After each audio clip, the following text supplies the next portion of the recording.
Good evening, all. Today I'm going to continue with the chapter 1 Introduction to Microeconomics. So, last class we have seen the four main definitions of economics given by all the four legends of economics. So, today I'm going to start with the session 3 to focus on the basic concepts in economics, because before looking into the theories of economics, we need to see the meaning and definition of some of the basic concepts in economics. So in that way, today I will cover you the basic concepts in economics. So the first basic concept is goods and services.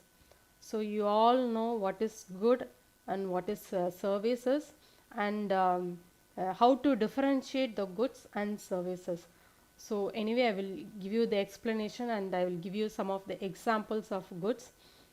Goods are nothing but the commodity or the product which satisfy us, or we can say which satisfies the human wants. So in our day-to-day life, we need so many commodities, and without the commodities we cannot run the daily life. Okay, so in that case, whatever the commodity we are using in our daily life, that commodity which satisfies us, we call it as our goods. And those goods are usually, it is tangible, we all know.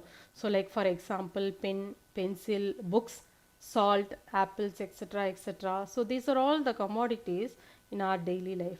And what is services? How it is differentiated from the services? So services, it is nothing but the action of helping or doing work for someone. Like for example, you take in the picture, the doctors, they are doing services for their patients.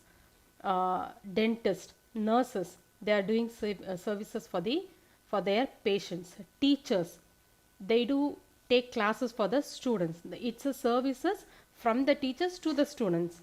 And apart from this, lawyers, they work for they do services for their clients. So these are all the services.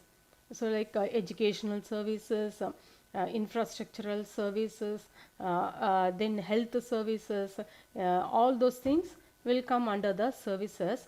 And this services, it is nothing but the action of helping people or doing work for an individual or for the group of people.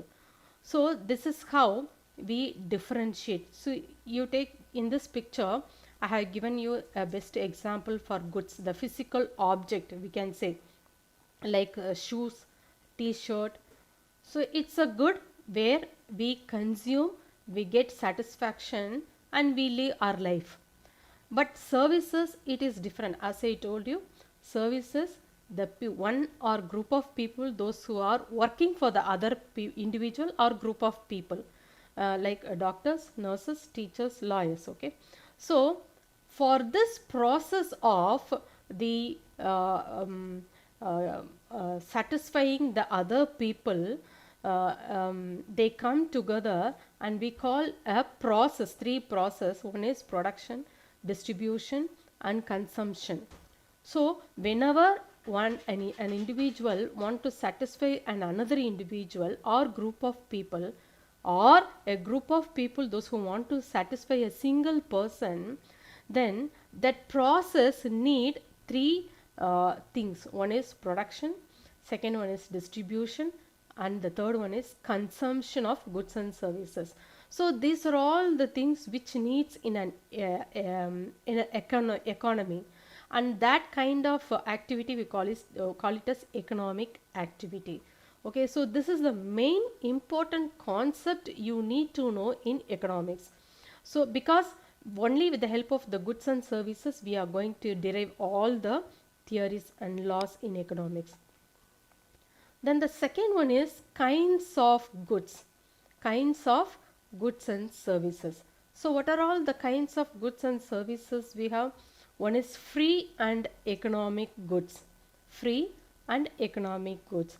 So free economic goods, it is nothing but whatever we live in a country, the world, there are so many countries in the world, and people are living in a country, there are so many resources, natural resources which is available in our country.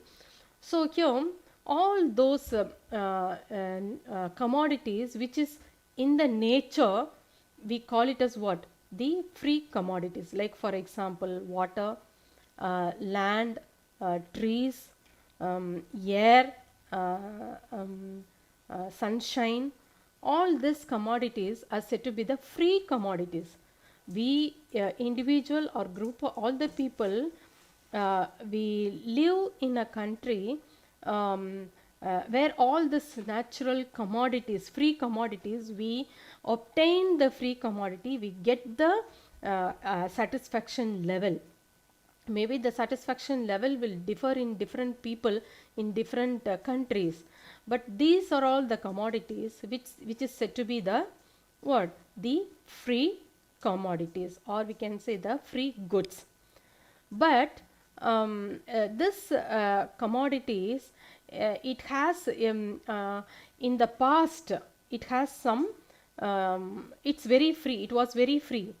But in the recent, in the present situation, few of the commodities, it become it become an exchange value. In that case, what happens, no, those commodities will not be said to be a free commodity or free good. For example, water. So water now become, it's become a business. With the help of the commodity, people, they are doing the business. So nowadays we cannot say few of the commodities as a free commodities. And Milton Friedman, he is a very good economist. He says that even he is a Nobel laureate. He says that there are there is no such thing as a free lunch. That is, he says that public goods, sometimes it has to pay cost for producing those benefits, like for example water. So in that case, in his point of view, this particular commodities, he says it as a opportunity cost. So what is opportunity cost? What are all the theories of opportunity cost? We will study in the coming chapters. Okay. So here this is free goods, and this free goods, as I told you, as it is present in the nature, as it is, it does not have any cost at all. And there will be a unlimited supply of natural resources, free goods. There will not be any price, there will not be any opportunity cost. Just simply it will be available in the world. We will go and we will see those commodities, we will enjoy. Sometimes we utilize the commodity and we will get the satisfaction level. As I told you, like air, water. And sometimes this kind of free goods, it creates some pollution also. That is the negative part of the free goods. And if you see the free good, it does not require human efforts to produce. It means that we don't, as a people or the producer, we no need to take effort to produce the commodity. It is available. In simple words, we can say that it is the creation of God. God created all this goods, and he has given to us. And it does not have any money or price at all. And we call this kind of free goods as a wealth in economics. And this is we can say it's a gift of nature also. So this is the overview of free goods. So free goods, it is nothing but the goods which is in the world, as it is, it has no producers, but it is created by God. That's what we believe. The next one is second one is economic goods. Economic goods, it is just opposite to the free goods. Free goods, it is not produced by any producer at all. But if you see the economic goods, It is nothing but it is not available plenty in the world. Actually, they are very scarce in supply, because economic goods, it has to be produced by the producer, and the producer must have is producing lot of commodities. If you see each and every country, so many producers are producing the commodities. They produce the commodity, they sell the commodity in the market. This If suppose the production is very less in producing the commodity, obviously there will be a scarce in the supply of those commodities. So to produce the commodity economic goods, money is essential for the producer. So this economic goods, it has two branches. One is public goods and private goods. So now we will see what is public goods.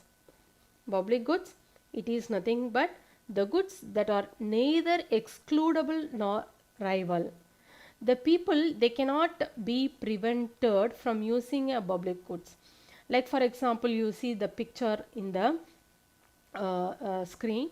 See here, there are some goods which is produced by the uh, um, uh, um, which is maintained by the government, like public parks, street lights, then drainage systems, the police cars.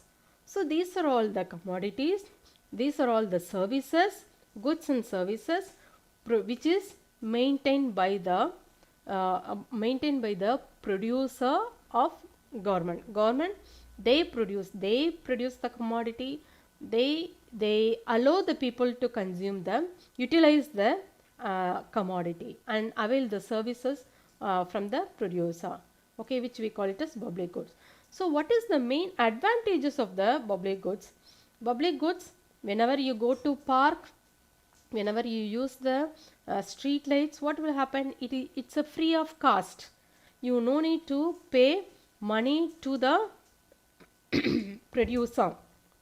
Okay, then equal access.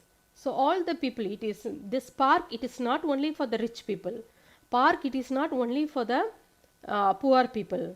Both rich people, poor people, urban people, rural people, then the children's, apart from the age, there will not be any age constraints at all to enter into the park. It is open to all. So public parks, it is open to all. Only the thing is we can go enjoy and maintain the area neat. Okay, that is the thing which is expected by the government. Okay, so apart from the all this all these people, equal access will be there. So anyone can enter the park and they enjoy the situation conditions. Okay, so in that case, the main advantage is it is equal, it has the equal access to all the people. The next, basic amenities will be there. Okay, then social welfare. So what is the main motive of all this kind of goods? It gives a welfare to the people. You will go relax yourself, and if you keep on going to the parks frequently, you will have the walking you will have the habit of, you will develop the habit of walking, so that you will have the perfect health. Okay, so this kind of, so which in future it will lead to social welfare. Okay, and collective benefits also. You see the street lights. Without street lights after 6 o'clock, it's not possible to have a proper traffics in the roads.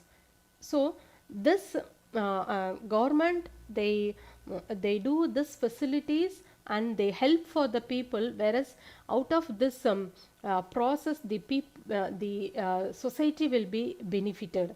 So if there is no such kind of activities by the government, what will happen? The people cannot utilize the road facilities properly, so that it will lead to the unavoidable some situations will happen like accidents. Okay, so this kind of, in order to help the people, the government, they produce some commodities and they make the people to utilize the commodities like drainage systems.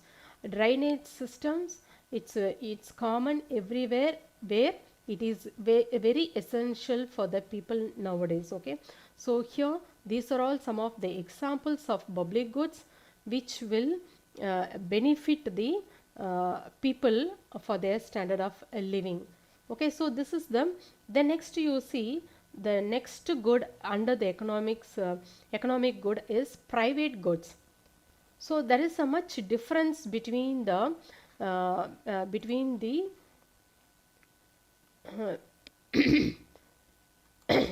between the public and private goods. See here, it's these are all the pictures I have given you, examples I have given you to identify what are all the private goods. So private goods, it is nothing but here, it's a good that it has both excludable and rival actually. Okay, so in that case what happens, no, like for example, you take the private gyms. Okay, so gyms, only those people, those are having the money, they can go to gym, they can work out, and they can improve themselves, whereas it is not possible in the public good. Okay, so private people, they establish this one, they organize this one, they earn the money, they do give the services to the people and they earn the money. Then exclusive clubs. Okay, then you see the tickets to go to an event. So if you go, nowadays, no, we have more of private theaters where movies will, where they run the movie.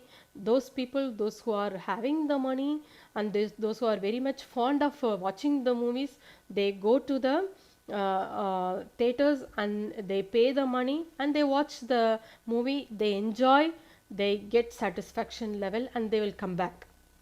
Okay, but for the people, those who are not having the money, it's not possible for them.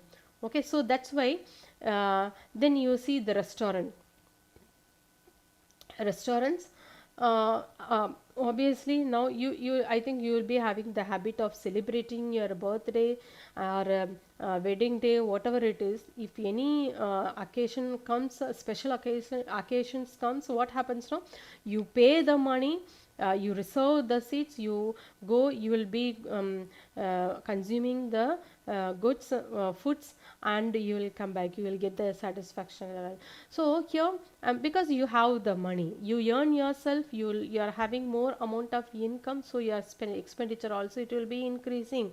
So you'll, sometimes some people will be having they want to have a very private life, so they go to resorts, they book the resorts earlier, they spend money, they enjoy and they come back.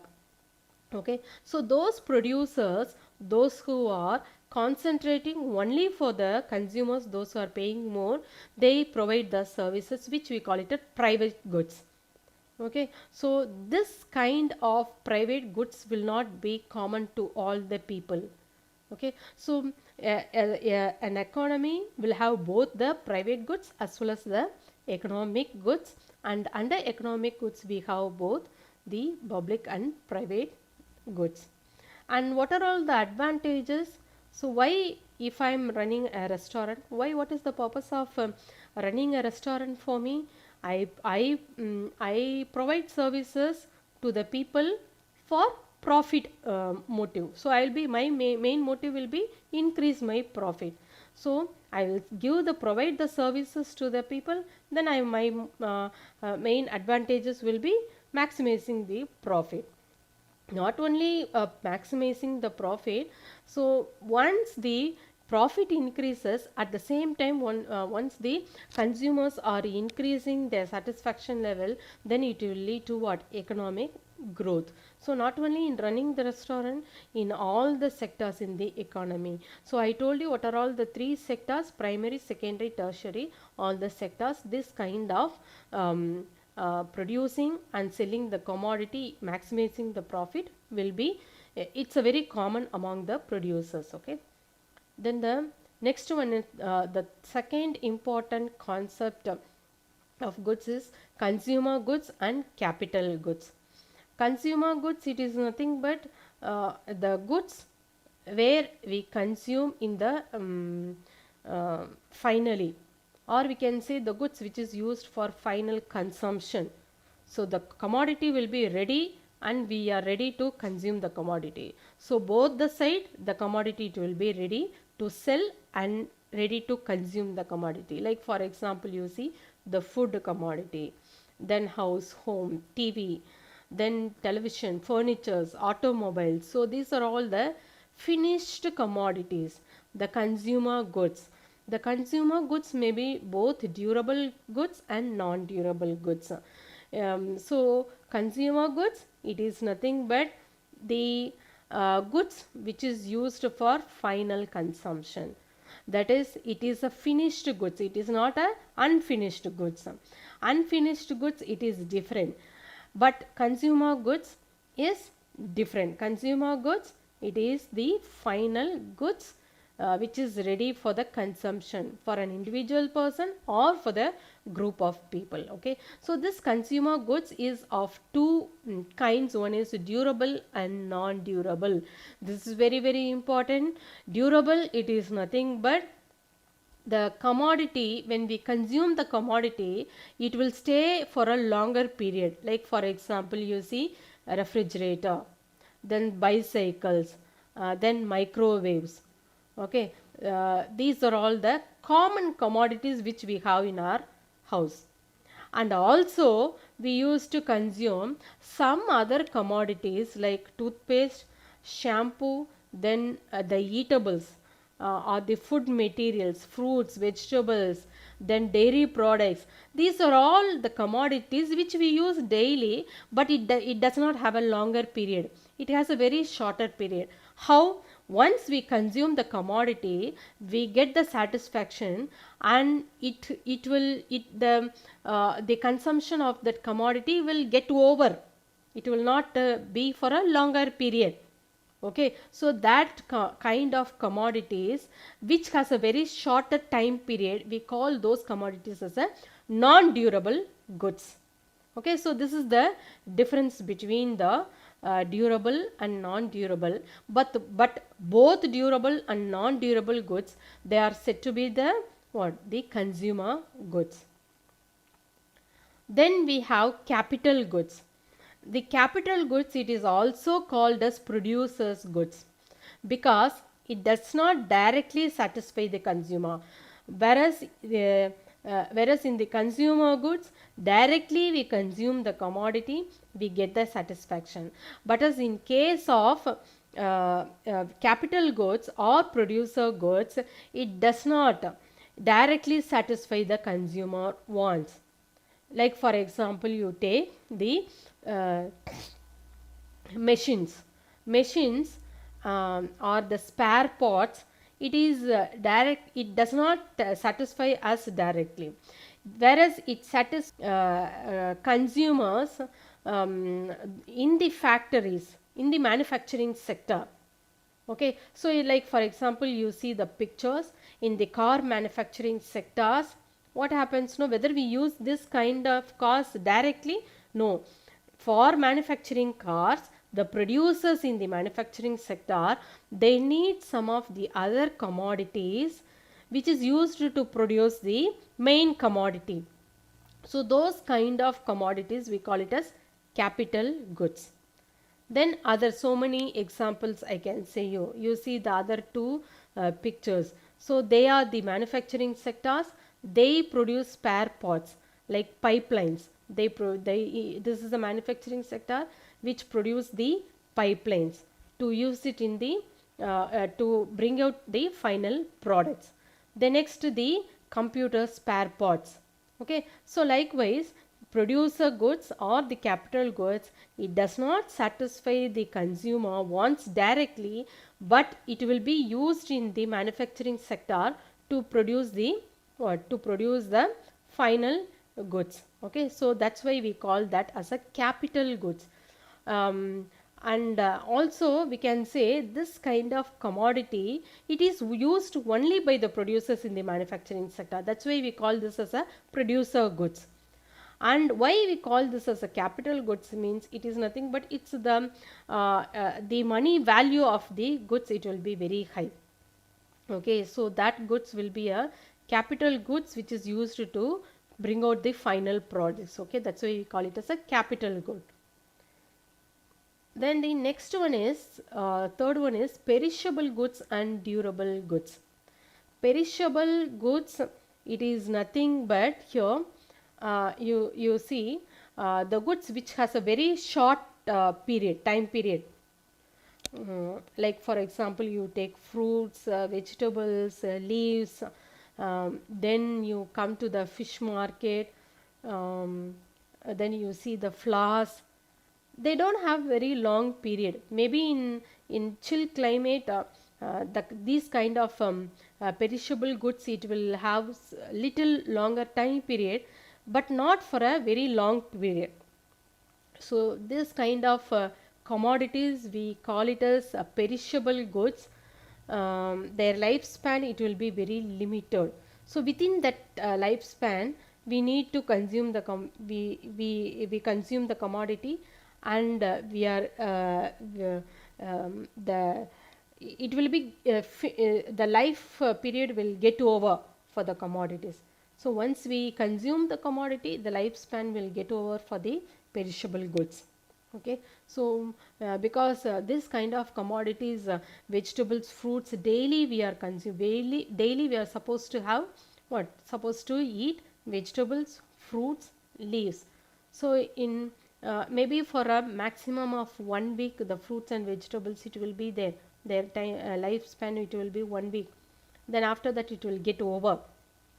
You see flowers maximum of maybe for some flowers it will be for more than 3 days, whereas the country flowers, it will be only for 1 day.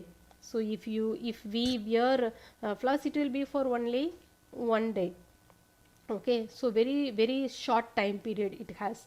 So the commodities or the goods which has a very short time period, we call those kinds of commodities as a perishable goods. And durable goods, as I told you, see, it is nothing but the goods like a table, chair, these are all the goods which has a very little longer time lifetime.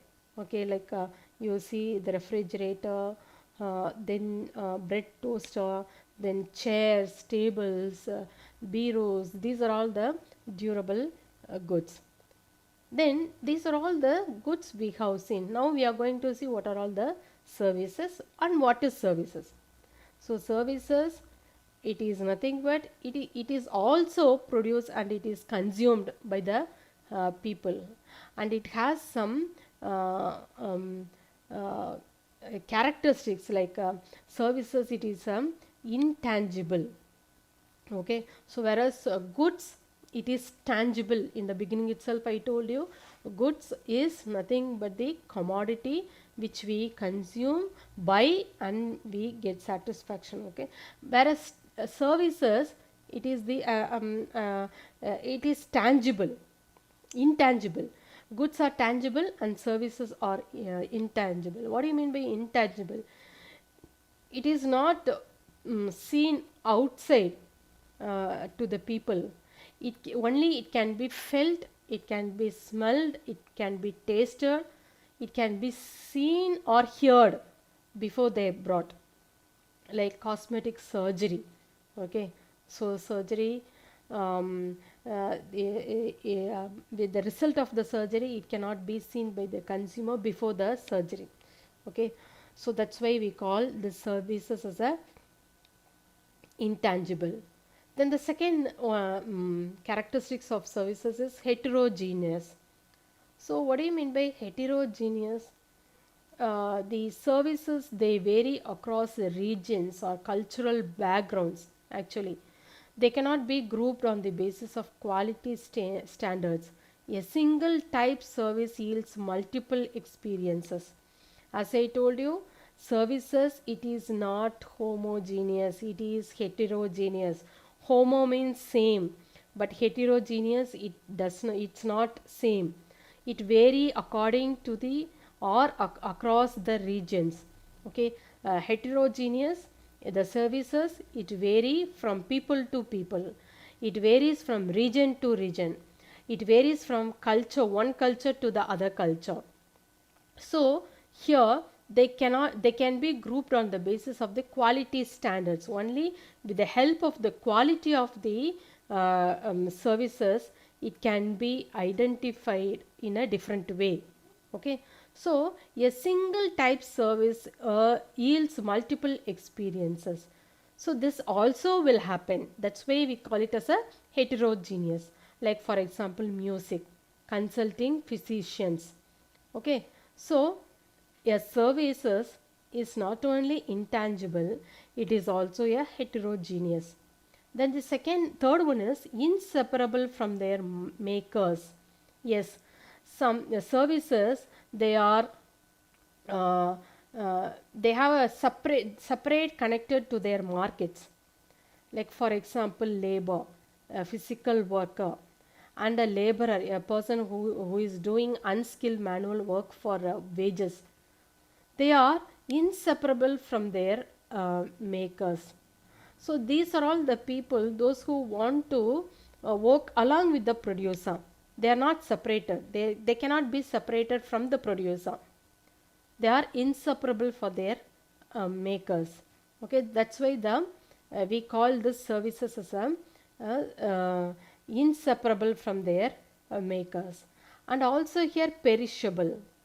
So like goods, services, it cannot be stored in one place. um, for example, if you are getting you are purchasing a ticket to go for a movie or to go for a cricket match. Once you purchase the commodity, um, you need to consume and get satisfaction immediately, or on a particular time period. So if you extend the time period, what will happen? That it will if you want to store it, you cannot enjoy the consumption of the commodity, or you cannot enjoy the satisfaction level of the commodity. Like a perishable, that's why we call this as a services. It's like a perishable commodity. You cannot store it like other commodities. And because it does not have a lifelong the time period for the for the services, it's not for a longer period, it's for a very shorter period. You cannot have it like an assets and keep it in a place. So that's why we call this services as a perishable commodity also. The next, the main important concept in economics is utility. This is very important concept, where you have more of theories under utility. So utility theories, in the coming chapters we will study utility theory under so many theories under utility.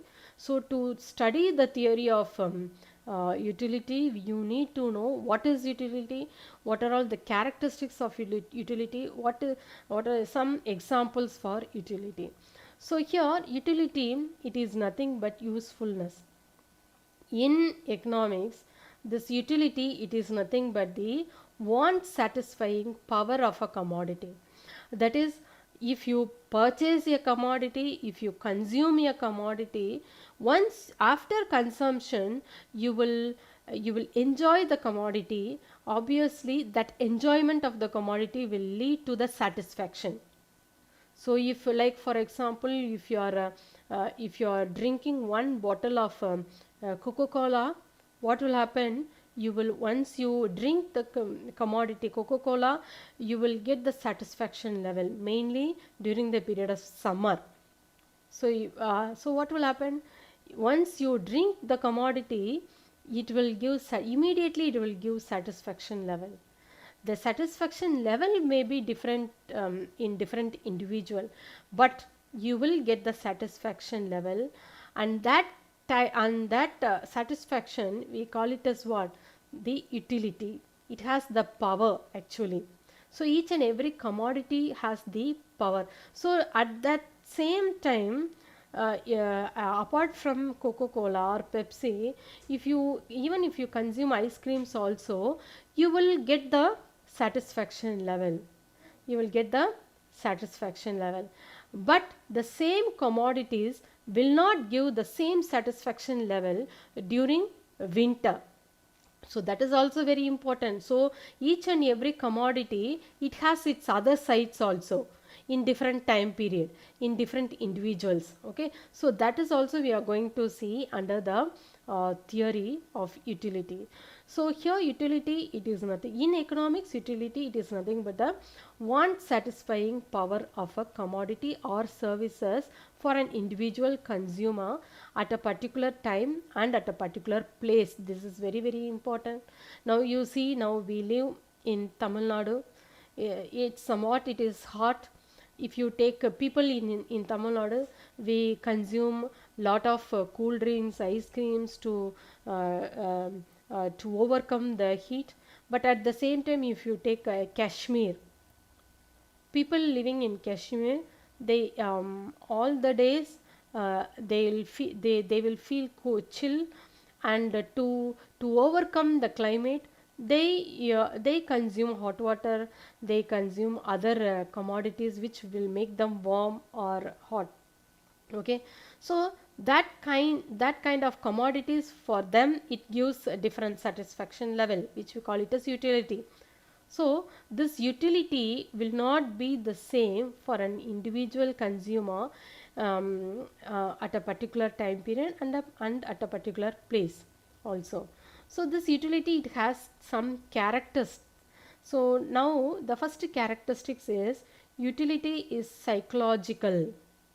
Psychological, it depends on the consumer's mental attitude. For example, you see the vegetarian people, if they when they consume the vegetables, their satisfaction level will be high. The non-vegetarian people, when they consume the meat, their satisfaction level will be different. So both the satisfaction level, if you ask me to consume vegetables all the 7 days, my satisfaction level will not be very high, because I am very fond of eating meat. At that time, what happens, no? If vegetables will give less satisfaction to me, and meat will give higher level of satisfaction uh, to me. So the same thing and the other way also, it will happen to the other people. So we call this utility as a psychological factor also. Then the second characteristics is utility is not equivalent to usefulness. Not equivalent to usefulness. This is also very very important, because in a country like India, we have some of the unwanted commodities like cigarettes. So for those people or the smokers, those who consume cigarettes, their utility level, it will be very high, but it is not good for their health. It will affect them. How it affects it? Mostly it leads to cancer. Okay, so at that time what happens, no? The consumer, they get the satisfaction level out of the unwanted commodities, but it will leads to their health issues, where we call it as utility is not equivalent to usefulness. So this is one of the main characteristics of utility. Then the third one is utility is not the same as pleasure.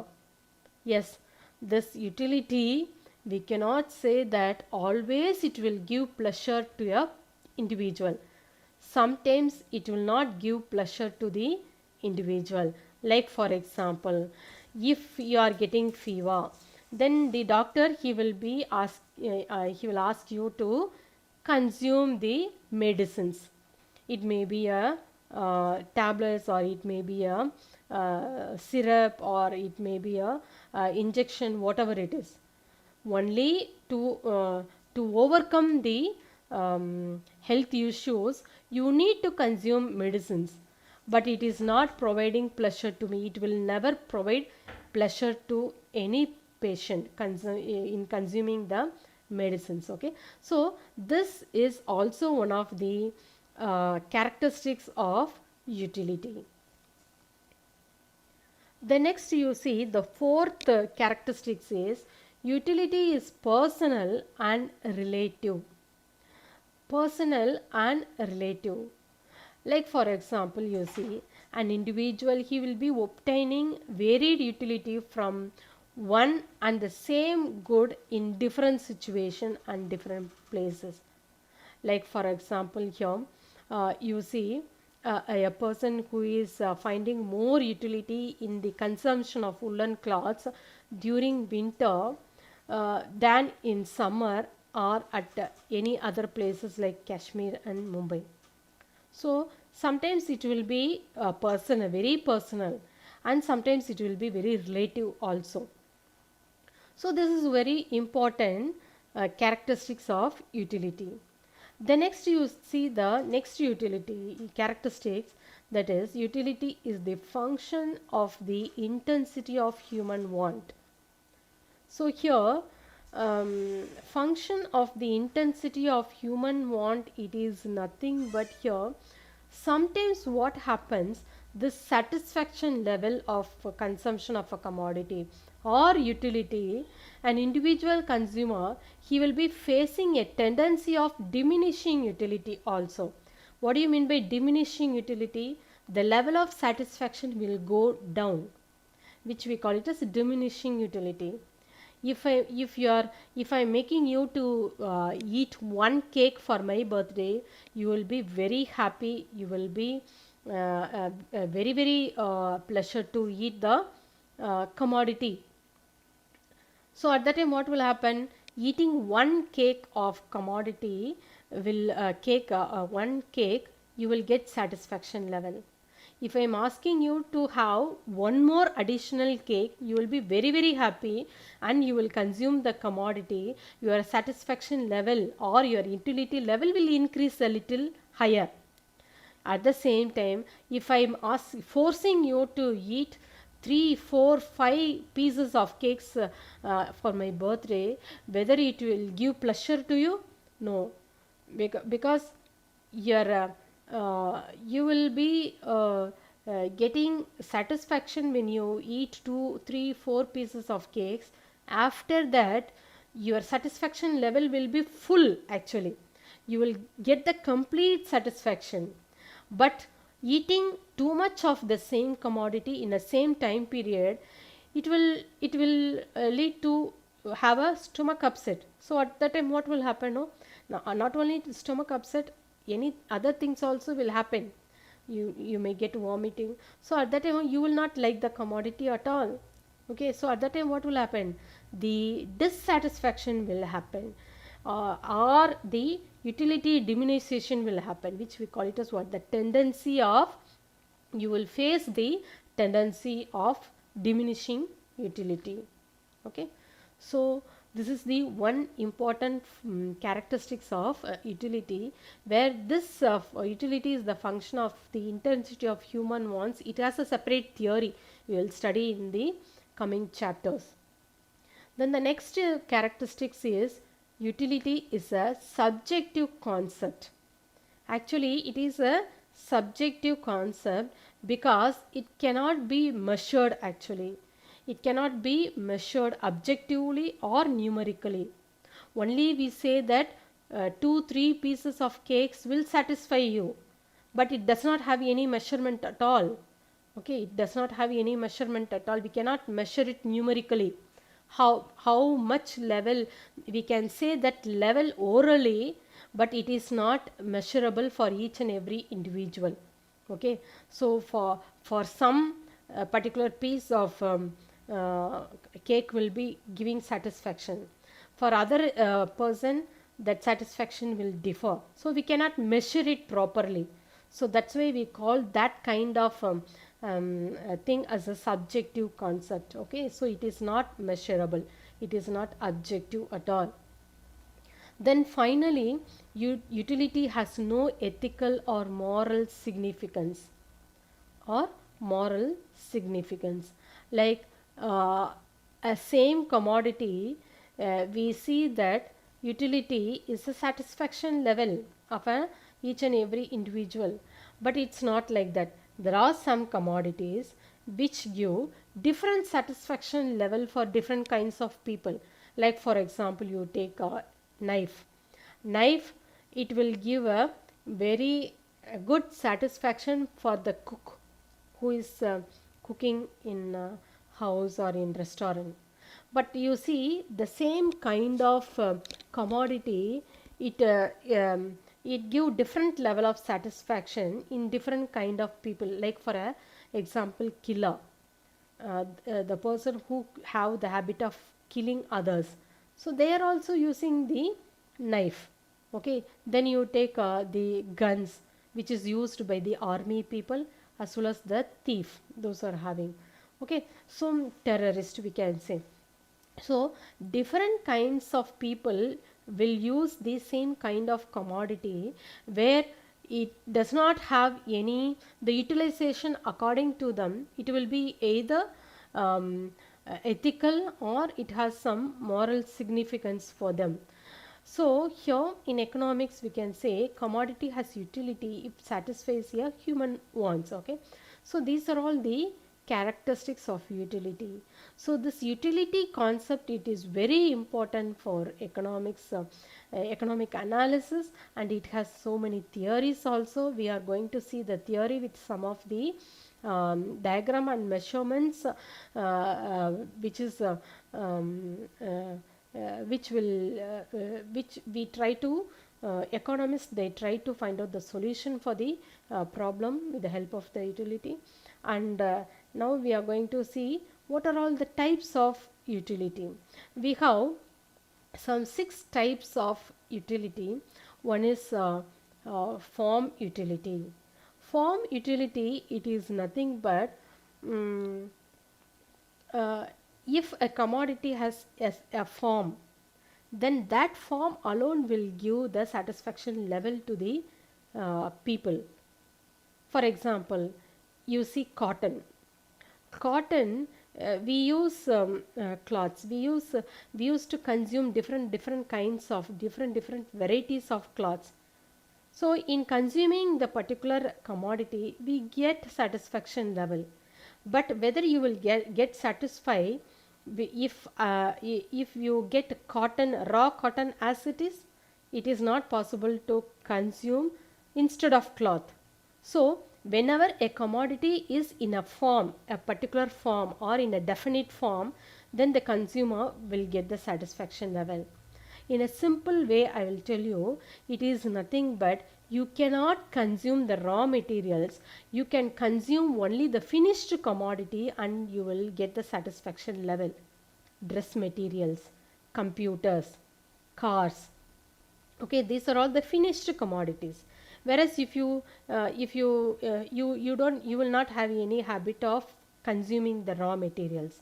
Only the producers will purchase the raw materials for the production process. Okay, so a commodity should be in a proper form. Only that proper form of commodity will get the will give the satisfaction level to the consumer. Then the second one is time utility. Time utility, it is nothing but an utility which is based on the time period. A utility of a of a commodity, it is based on a time period. Like for example, a sick man derives time utility from blood, not at the time of its donation. If I am donating blood, at the time of donation, uh, he a sick man derives time utility from blood, not at the time of donation. So when a person is donating blood, at that time he maybe his satisfaction level, utility level will be very less. but at the time of utilizing it, he will be very much satisfied, but only at the operation time he will be getting satisfaction when it is used. Okay, so whenever a commodity it is produced, the satisfaction level, it will not be up to the mark when it is consumed actually, which we call it as time utility. Then the next one is place utility. Place utility is also very, very important. A student derives place utility from a book not at the place of its publication, that is at the production center, but only at the place of his education. So you people, you utilize books, textbooks, notebooks, all those commodities.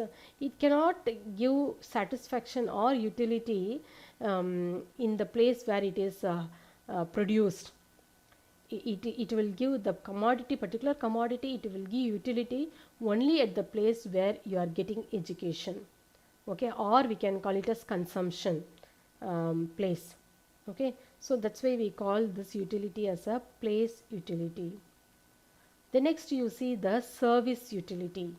The fourth one is service utility. So service utility, it is nothing but here an individual consumer derives service utility from a service made available at the time when he most needs it. Example, clients obtain service utility from their lawyer.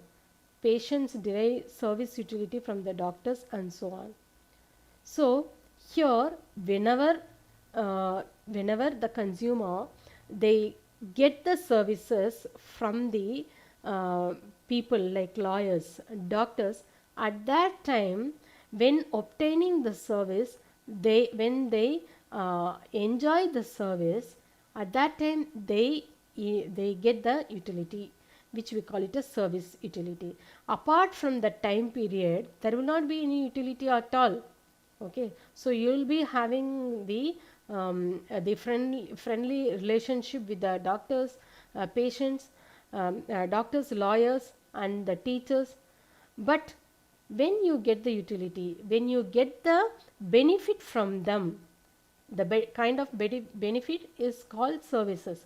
So whenever you get the benefit as a services, at that time only you will get the utility level. So at that time you actually your utility level will keep on increasing once you are getting the positive result. Okay, so which we call it as service utility. Then the fifth one is possession utility.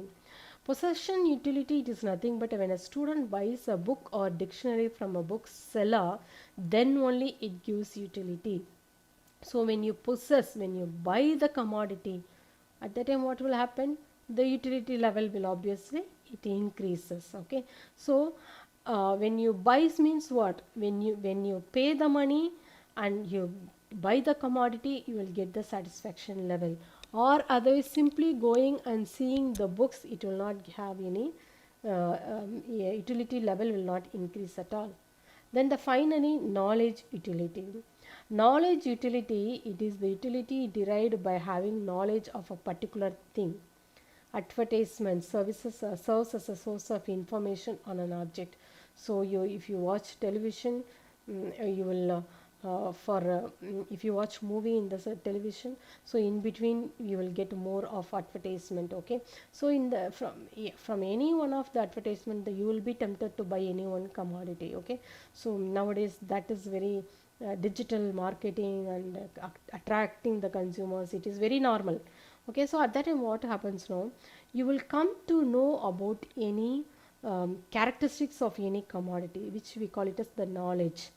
So you are getting the knowledge, maybe out of that knowledge you will be tempted to purchase the commodity, so which we call it as utility, knowledge utility. Okay, so these are all the characteristics of types of and characteristics of utility. Now we are going to see the measurement of utility, whether it is measurability or what utilities we are going to see. So in that case what happens now, the consumers they derive the utility. Whenever we consume the commodity, we derive the utility and we can measure it actually.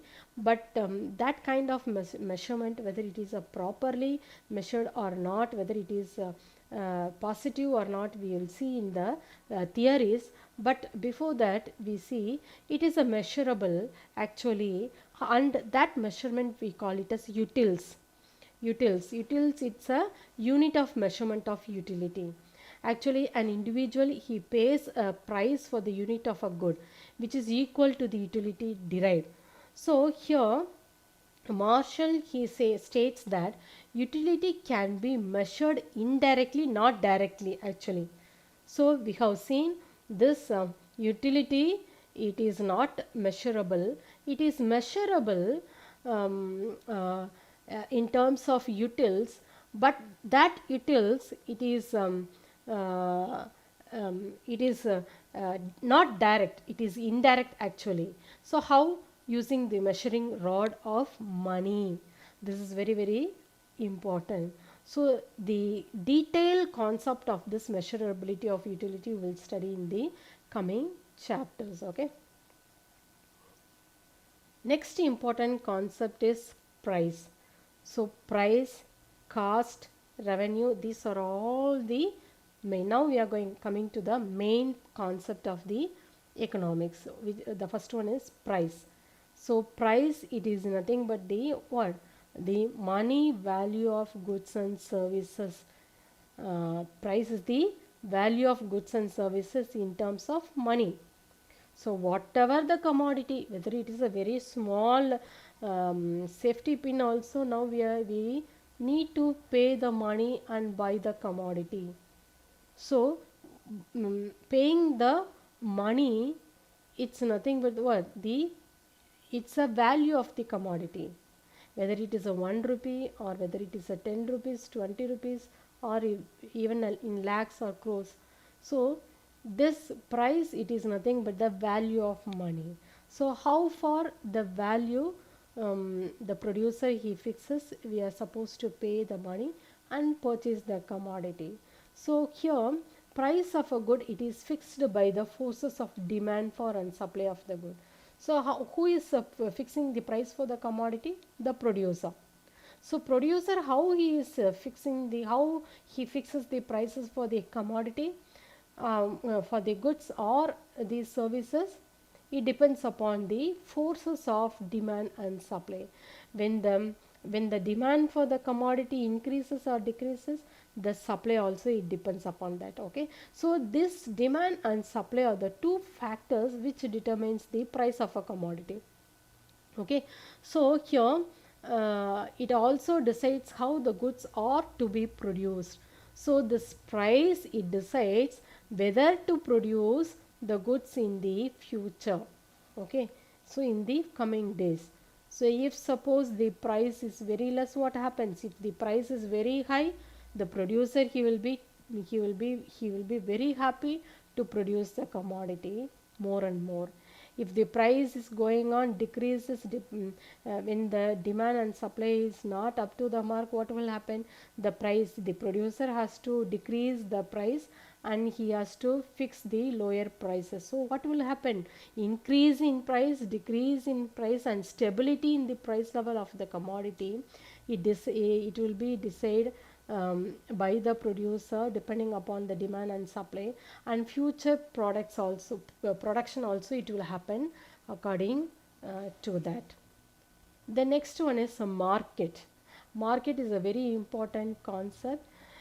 It's in economics, because once the production is completed, it has to come to the place where both the buyers and sellers, they meet together. So that's why we call market is a place where the commodities are brought and sold. Okay, so the sellers, they will bring the commodity in the market, and the buyers, they come to the market to buy the commodity. So in economics, what it represents? It represents the buyers and sellers enter an exchange of goods and services over a price. Okay, So this is very important. So you see in the picture there are so many markets. One is vegetable markets, then fruits market, flower markets, then you see the commodities, the plastic commodities which is produced and it is sold in the market. A person is buying, say, looking into the commodity, and she is ready to purchase the commodity.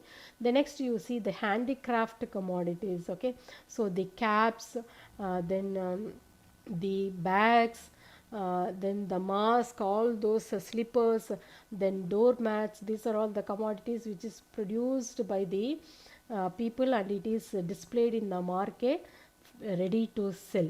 Okay, so these are all the markets. Apart from this, these are all the small markets. Apart from that, each and every country, it has larger markets also. Large scale producers will produce the commodity and they sell the commodity. Okay, so n number of markets are there. We have apart from this agricultural commodities, then services also will be there. The next one is here cost. So cost is nothing but the money incurred, or we can call it as cost is the expenditure incurred by the producer to produce the commodity in the production process. Okay, so this cost along or together with revenue, it determines the profit level of the producer in a firm or in an industry. Okay, so cost, it is nothing but what the expenditure incurred by the producer in the production process. Okay, so this cost of product, we call it as cost of production. Cost, it is nothing but the total expenditure incurred by the process. So this cost in detail we'll study what are all the types of cost and how it is incurred in the short run period, long run period in the coming chapters. Now we'll see what are all the types of cost. One is total cost, total fixed cost, total variable cost, average fixed cost, average variable cost, marginal cost. So these are all the types of cost. So each and every cost, it has its own characteristics. Okay, so here all these are all the cost which has to be um, um, maintained, looked by the producer in the manufacturing sector, and each cost, it has its own formula also. We'll study in the coming chapter. Then after cost we have revenue. So revenue, it's nothing but the income actually earned by the producer in producing a good or services. You see, revenue, it has to be keep on increasing. Cost, the producer in the initial stage, maybe it's very difficult for them to reduce the cost. No other go, in the initial stage the cost, it has to be it will be very high, but in the final stage the revenue has to be more than the cost. If not, the producer will face loss in producing the products in the manufacturing sector. So revenue, you see in the picture, cost from in the beginning it is very high and it keeps on diminishing, whereas you see the revenue in the beginning, it is very less, but it should be keep on increasing. So the cost curve and revenue curve, it should be in an opposite direction, but in a particular time period both it will be equal. Okay, so here total revenue, it represents the money obtained from the sale of all the units of a good. So that's why symbolically we say total revenue, TR is equal to P into Q. Here TR, it is nothing but the total revenue. P is the price per unit of the good and Q is the total quantity of the goods sold. Okay, so this is the formula of total revenue. The revenue, it depends upon the price as well as the quantity produced. Okay, so as I told you, revenue, it's a very important concept to look into or to analyze the revenue curves, revenues of a producer in a manufacturing sector in economics. The next we are coming to the next important concept of economics, which is equilibrium. Equilibrium also, equilibrium by the name itself we can understand, equi means the same. Okay, so equilibrium, it is nothing but the quantity where price has adjusted so that the quantity demanded will be equal to the quantity supplied. So the amount that the buyers are willing and able to purchase matches the amount that producers are willing and able to sell. So in a simple word, in economics, when if you compare both the demand and supply, because demand and supply, it decide. Why we are taking two examples of demand and supply? Because demand and supply, it decides a country whether it is a developed country or developing or underdeveloped country. In the beginning, in the first session itself, we have seen demand and supply. If a country does not have a equality or equilibrium in the demand and supply, then it will lead to increase in demand and decrease in supply, where this scarcity will arise in a country, we have seen. So in that case, a country must maintain, an economy should maintain the equity between the demand and supply. Okay, so you see in the picture, we are seeing the demand curve, supply curve, and in the x-axis you see it is measured with the quantity, and the y-axis it is measured with the price. So when you want to look into the demand and supply condition, when both are equal, then that will be the point where the demand and supply, it is equal, which we call it as equilibrium point. So this is equilibrium. When there is no equilibrium between demand and supply, as I told you, the scarcity will apply in an economy. So here in equilibrium, it is of various kinds. One is stable equilibrium. Stable equilibrium, Professor Stingler, he says that equilibrium is a position from which there is no net tendency to move at all. There will not be any tendency for the demand and supply to differ actually. Its absence is referred to as disequilibrium. Yes, disequilibrium. If there is any disturbances in the demand and supply in a country, then there will not be any equilibrium. Then it will lead to, which will lead to disequilibrium in an economy. So that disequilibrium will lead to scarcity, and there will not be any development. People will be affected. Okay, so here consumer's equilibrium occurs when he gets maximum satisfaction. So so if this equilibrium happens in a country, what will happen? The consumer's equilibrium will occur, which means the consumers will have the maximum satisfaction. Okay, so this is the important form of stable equilibrium. The equilibrium of the producer occurs when he gets maximum profit. Yes, so the producer side also, he has to get profit. So whenever there is a equilibrium condition between demand and supply, the producers obviously he also will get maximum profit. Okay, so that will be the one of the important process of stable equilibrium. And resources also. So resources is in equilibrium when it gets fully employed and get its maximum payment. So resources also, so they have to be fully employed actually, like for example human resources. Okay, so in the natural resources also. So here static equilibrium, it is based on the given and constant prices, quantities, income, technology, and population.